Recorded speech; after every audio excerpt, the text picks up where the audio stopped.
Price Lord. கர்த்தருடைய பரிசுத்த நாமம் மகிமைப்படுவதாக. இந்த அருமையான நாளிலும் உங்களை சந்திக்கிறதுல நான் மிகுந்த மகிழ்ச்சி அடைகிறேன்.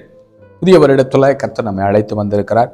நிச்சயமாகவே புதிய நன்மைனாலும் புதிய கிருபையினாலும் கர்த்தர் இந்த புதிய வருடத்தில் 2026 வருடம் முழுவதும் கர்த்தர் நம்மை நடத்துவார் என்கிற விசுவாசத்தோடு இந்த நாளிலும் கர்த்தர் நமக்கு கொடுக்கிற கர்த்தருடைய வார்த்தை ஆமோஸ் 4வது அதிகாரம் 12வது வசனம். ஆகையால் இஸ்ரவேலே, இந்த பிரகாரமாக உனக்கு செய்வேன். இஸ்ரவேலே, நான் இப்படி உனக்கு செய்ய போகிறபடினால் உன் தேவனை சந்திக்கும்படி ஆயத்தப்படு என்று சொல்லி கர்த்தர் பேசுகிறார். ஒரு வார்த்தை ஜெபிக்கலாம். பரிசுத்த பிதாவே, நீர் எங்க கூட பேசுங்கப்பா. நம்முடைய வார்த்தையில ஜீவன் உண்டு, வல்லமை உண்டு என்பதை நாங்கள் அறிந்திருக்கிறோம். ஜீவனுள்ள வார்த்தைகளை எங்களோடு கூட பேசுங்க. நம்முடைய வருகைக்காக எங்களை ஆயத்தப்படுத்தும். இயேசு நாமத்தில் பிதாவே, ஆமேன், ஆமேன். அன்புக்குரிய கர்த்தருடைய பிள்ளைகளை பாருங்க, இந்த ஆமோஸ் என்கிற தீர்க்கதரிசி கர்த்தருடைய கிருபையினால இயேசு கிறிஸ்து பிறப்பதற்கு முன்னாடி சுமார் 800 இல்லைன்னா 700 வருடத்திற்கு முன்னாடி இந்த அதிகாரத்தை, இந்த தீர்க்க தரிசனத்தை எழுதுகிறதாக சொல்லப்பட்டிருக்கிறது. அப்படி என்று சொன்னால் இந்த ஆமோஸை குறித்து பார்க்கும்போது அநேக காரியங்கள் ஆண்டோடைய வருகை குறித்த ஒரு தரிசனத்தோடும் அன்றைக்கு இஸ்ரவேல் ஜனங்களுக்கும் அந்த ஜனங்களுக்கும் இஸ்ரவேல் ஜனங்களுக்கு பேசியிருந்தாலும் அதோடு அவர் நின்று விடாமல் இந்த கடைசி காலத்தில் வாழ்ந்து கொண்டிருக்கிற கர்த்தருடைய பிள்ளைகளுக்கும் சபைக்கும் தேவனை அறிய போகிற ஜனங்களுக்குமாக அவர் ஆண்டோடைய வருகை குறித்து ஒரு பெரிய தரிசனத்தோடு எழுதி கொடுத்த ஒரு அதிகாரம் தான் இந்த ஆமோஸ் அதிகாரம். இதுல ஆண்டவர் சொல்லுகிறார், படித்த வசனம் எப்படி சொல்லுகிறது? ஆகையால் இஸ்ரவேலே, இந்த பிரகாரமாக உனக்கு நான் செய்வேன். இஸ்ரவேலே, நான் இப்படி உனக்கு செய்ய போகிறபடினால் உன் தேவனை சந்திக்கும்படி ஆயத்தப்படு என்று சொல்லி கர்த்தர் சொல்லுகிறார். ஹல்லேலூயா. பாருங்க அன்புக்குரிய கர்த்தருடைய பிள்ளைகளை, ஆண்டவர் இந்த கடைசி காலத்துல பாருங்க, நம்ம வந்துட்டோம், புதிய வருஷம் வந்துட்டோம், பெரிய சந்தோஷம், நன்மையை கர்த்தர் செய்வார், இந்த வருடம் மேன்மையான வருடமாய் இருக்க போகிறது என்றெல்லாம் பல வாக்குத்தத்தங்களை நீங்கள் பெற்றிருப்பீர்கள். உண்மைதான். அந்த வாக்குத்தத்தங்களை கர்த்தர் நிச்சயமா நிறைவேற்றுவார். ஆனால் அதெல்லாம் தாண்டி ஆண்டவர் உங்களிடத்துல என்னிடத்துல என்ன எதிர்பார்க்கிறார் தெரியுமா? இந்த காலம் கடைசி காலம். ஒவ்வொரு வருடங்களும் கூட 2025 வந்தது, 2020 வந்தது, 21, 25, 26, இனி இப்படி வர நாட்கள் வருடங்கள் கூட என்ன புரிந்து கொள்ள வேண்டும்? இயேசுப்பாவுடைய வருகைக்கு நேராக, அவருடைய வருகைக்கு நேராக நீங்களும் நானும் சமீபமாய் கொண்டிருக்கிறோம். 2020 பார்த்தோம் அவருடைய வருகை நாட்களை குறித்து அநேக தீர்க்க தரிசனங்கள் 2020 வருடம் நிறைவேறினது. 21 இன்னும் அதிகமாக நிறைவேறினது. 2025 இன்னும் அதிகமா. அப்ப ஒவ்வொரு வருடங்கள் கூட தீர்க்க தரிசனங்கள் நிறைவேறி அவருடைய வருகைக்கு அருகாமையில நாம் போய்கொண்டிருக்கிறோம் என்பது தான் நீங்கள் அறிந்து கொள்ள வேண்டுமே தவிர இதை நீங்க நெகட்டிவா எடுத்துடக்கூடாது. சிலவங்க நினைப்பாங்க, என்ன பிரதர் 2015 இயேசு வரான்னு பேசுனீங்க, 25 அதை தான் பேசுனீங்க, 26 அதை தான் பேச போறீங்க, அப்போ வரும் அந்த பாடு இல்லையே, நீங்க அப்ப சும்மா சொல்றதெல்லாம் சும்மா தானே அப்படின்னு நீங்க நினைக்கலாம். ஆனால் ஒன்றை மட்டும் புரிந்து கொள்ள வேண்டும். 2015 வருடத்தில் ஆண்டோட வருகை குறித்து பேசணும், அவர் வரப்போகிறான்னு சொல்லி நம்ம பேசணும், உண்மைதான். ஆனால் இந்த 10 வருட காலத்துல அவருடைய வருகைக்கு முன்னாடி நடக்க வேண்டிய அநேக தீர்க்க தரிசன காரியங்களை நீங்க உன்னிப்பாய் வேத வசனத்தை வைத்து நீங்கள் கவனமாய் நிதானித்து பார்த்தால் அநேக தீர்க்க தரிசனங்கள் நிறைவேறினதை நீங்க பார்க்க முடியும். ஏனென்று சொன்னால் அதனால தான் ஆண்டவர் சொல்றாரு, சும்மா எல்லாம் தீர்க்க தரிசன வசனங்களை சும்மா நீங்க சாதாரண ஒரு விசுவாசத்தோடு உலக பிரகாரமான ஒரு கிறிஸ்தவ வாழ்க்கை வாழ்ந்து விட்டு அவர் வருகிறேன்னு சொல்லிட்டாங்க, அவர் வரலன்னு நினைச்சிட்டு ஒருவேளை எகத்தால பேசிக்கொண்டு அநேகர் இருக்கிறார்கள், உண்மைத்தான். ஆனால் எந்த ஒரு மனிதன் ஆண்டவருடைய வருகை குறித்த தரிசனம் அந்த மகனுக்கு உண்டாகும் என்று சொல்லி பார்த்தால் ஆண்டவருடைய வார்த்தை சொல்லுது, வெளிப்படுத்தின விசேஷம் 1வது அதிகாரம் 3வது வசனம் சொல்லுது, இந்த தீர்க்க தரிசன வசனங்களை வாசிக்கிறவனும் கேட்கிறவர்களும் இதில் எழுதியிருக்கிறவைகளை கை கொள்ளுகிறவர்களும் பாக்கியவான், காலம் சமீபமாய் இருக்கிறது என்று சொல்லி கர்த்தருடைய வார்த்தை சொல்லுகிறது. அப்படி என்று சொன்னால் காலம் சமீபமாகி கொண்டே இருக்கிறது. நேற்றிருந்த காலம் அல்ல. ஒவ்வொரு நாளும் ஒவ்வொரு வருடமும் காலம் குறுகி கொண்டே போய் கொண்டிருக்கிறது என்பதை நீங்கள் அறிய வேண்டுமானால் தீர்க்க தரிசனங்களை படிக்கிற ஒரு அனுபவம் வேணும். தீர்க்க தரிசன வசனங்களை படிக்கணும். நம்ம புதிய வருஷம் வந்துட்டோம். புதிய வருஷத்துல ஏதோ நான் இன்னும் சங்கீதத்தை மட்டுமே படிப்பேன், ஏதோ தான் நீதிமொழிகள் மட்டுமே படிப்பேன் என்று மட்டும் இருந்து விடக்கூடாது. அது படிக்கணும், அது முக்கியம்தான். ஒரு பரிசுத்தமா வாழணும். ஒரு வாலிபன் கர்த்தருடைய வாழ்க்கை கர்த்தருடையோடு கூட வாழ வேண்டுமானால் நீதிமொழிகள் ரொம்ப முக்கியம். ஞானம் பெற்றுக்கொள்ளலாம், ரைட்டு. அதை தாண்டி நாம் வாழ்கிற காலம் எப்படிப்பட்ட காலம், இனி என்ன சம்பவிக்க போகிறது, இந்த உலகம் என்ன சம்பவிக்க போகிறது, உலகம் எப்படி போக போகிறது என்பதை அறிந்து கொள்வதற்கு தீர்க்க தரிசனங்கள் ரொம்ப ரொம்ப ரொம்ப முக்கியம்.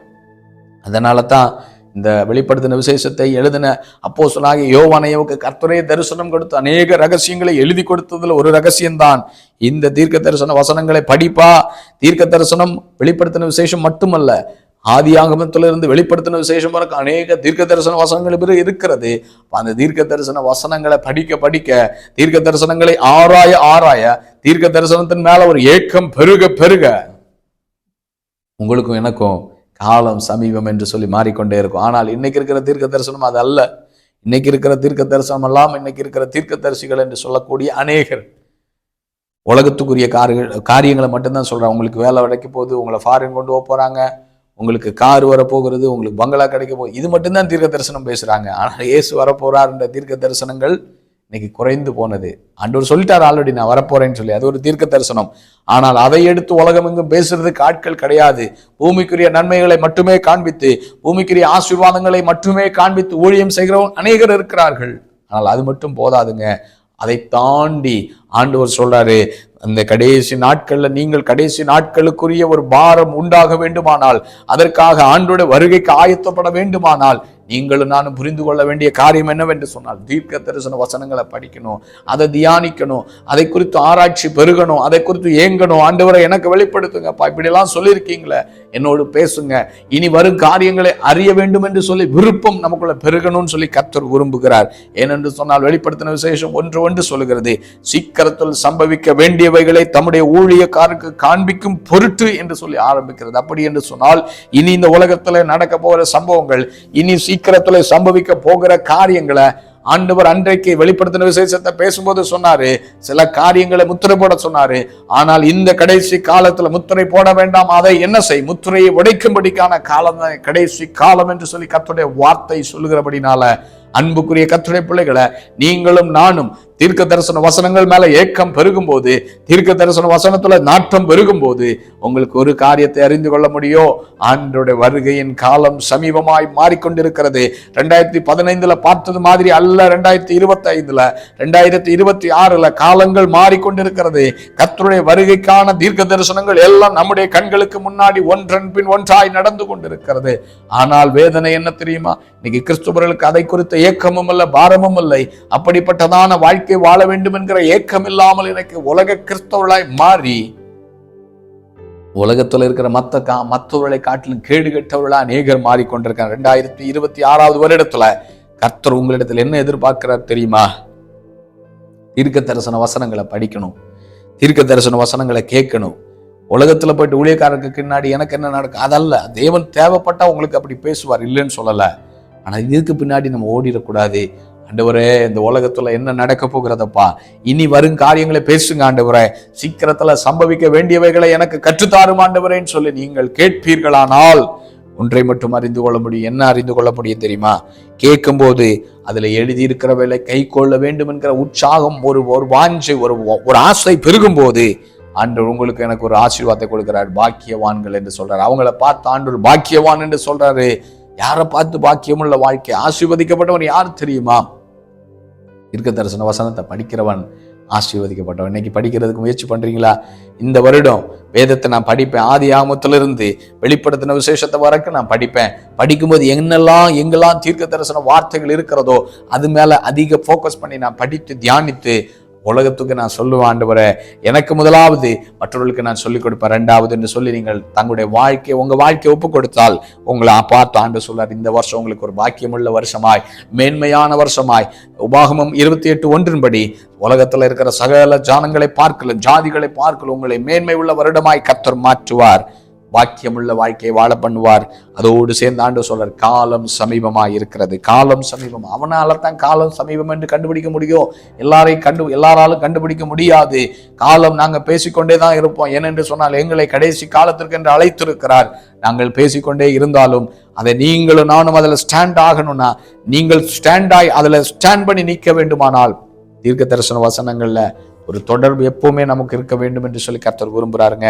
அதான் படித்த வார்த்தை இப்படியாய் சொல்லுகிறது. 12வது வசனம், ஆகையால் ஆமோஸ் 4:12 ஆகையால் இஸ்ரவேலை இந்த பிரகாரமாக உனக்கு செய்வேன், இஸ்ரவேலை நான் இப்படி உனக்கு செய்ய போகிறபடினால உன் தேவனை சந்திக்க ஆயத்தப்படு. அப்போ இந்த உலகத்துல பல காரியங்கள் வரப்போகிறது. இந்த 2026 வருடத்துல கொடிய காலங்கள் வரப்போகிறது. பலவிதமான தீமைகள் உலகத்துக்கு வைக்கப்பட்டிருக்கிறது. ஆனால் ஆண்டவர் உன்னை என்னை பார்த்து என்ன சொல்றாரு? நீங்களும் நானும் செய்ய வேண்டியது என்ன தெரியுமா? உன் தேவனை சந்திக்கணும். நம்முடைய ஆண்டவரை சந்திக்கணும். இயேசு வரப்போகிறாரு. ஒரு முறை கன்னிமரியாளுடைய கற்பத்தில் உற்பத்தி பிறந்தது உண்மைத்தான். ஆனால் மறுபடியும் ராஜாவாக வரப்போகிறாரு. மேகத்தில் என்னை சந்திக்க வரப்போகிறாரு. எனக்கு ஒரு நித்தியமான வாழ்க்கை தர அவர் வரப்போகிறார் என்ற எண்ணத்தோடு அவருடைய வருகைக்காக நீங்களும் நான் ஆயத்தப்பட வேண்டும். 2026 இயேசுவோட வருகை குறித்த ஒரு ஆயத்தம் நமக்கு பெருகட்டும். அவருடைய வருகை குறித்த ஏக்கம் பெருகட்டும். அவரை எப்படியாவது நான் சந்திக்க வேண்டும். இந்த உலகத்துல பெரிய ராஜாவை சந்திப்பதற்கு எவ்வளவு மகிழ்ச்சி அடைகிறோமே, ஒரு சிஎம் வரும்போது அவரை பார்க்கணும்னு சொல்லி முக தரிசனத்துக்காக ஓடுகிறோமே. உங்களுக்கு தெரியும், கடந்த நாட்கள்ல ஒரு விஜயை வரும்போது அவரை பார்க்கணும் என்று சொல்லி ஓடி ஓடி பார்த்தவர்கள் 41 பேர் இறந்து போனாங்களே. ஒரு மனிதனை பார்ப்பதற்கு, ஒரு ஹீரோவை பார்க்கிறதுக்கு, ஒரு மனிதனுடைய முக தரிசனத்தை பார்ப்பதற்கு ஓடின மனிதர்கள் இன்றைக்கு இந்த பூமியில இல்லாமல் மரித்து போகலாம். ஆனால் ஆண்டவராக இயேசு சொல்றாரு, என்ன சந்திப்பா? மனிதனை சந்தித்தா உங்களுக்கு இல்லை. அவங்க பெரிய ஆளாகி கோடி கோடியா பணம் சம்பாதிச்சு அவங்க சொகுசாய் வாழ்வார்கள். ஆனால் கர்த்தருடைய பிள்ளைய தேவனை சந்திக்க ஆயத்தப்படு. தேவன் வரப்போகிறார். அவர் மேகத்துல வரப்போகிறார். உன்னை என்னை சந்திக்கப்படும்படியாய் வரப்போகிறார் என்கிற உணர்வோடு 2026 வருடத்துல அப்படிப்பட்ட ஏக்கத்தோடு வாழ்வோம். அப்படி வாழும்போது இந்த பூமியில தேவையான காரியங்கள், குடும்பத்துக்கு தேவையானது, பர்சனல் லைஃப்க்கு தேவையானது, ஊழியத்துக்கு தேவையானது, இந்த உலகத்துல வாழ்வதற்கு தேவையான எல்லாவற்றையும் கர்த்தர் தந்து ஆசீர்வதிப்பார். ஆனால் உங்களுடைய என்னுடைய எண்ணம் எப்படியா இருக்கணும்? நான் ஆண்டவரை சந்திக்கணும், அவர் வரப்போகிறார் என்கிற எண்ணத்தோடு வாழுவோம். கர்த்தாவே நீ கொடுத்த வார்த்தைக்காய் நன்றி. இந்த வார்த்தைகள் வருகைக்கு எங்களை ஆயத்தப்படுத்தட்டும். பிரசங்கத்தை என்னையும் என் குடும்பத்தை, என்னை சார்ந்திருக்கிற சபையில இருக்கிற ஜனங்களையும் கர்த்தாவே வருகைக்காய் ஆயத்தப்படுத்தும். கேட்கிறவர்கள் ஆயத்தப்படட்டும். மகிமையுள்ள கருத்தில் அர்ப்பணிக்கிற இயேசுவின் நாமத்தில் பிதாவே, ஆமென், ஆமென். God bless you.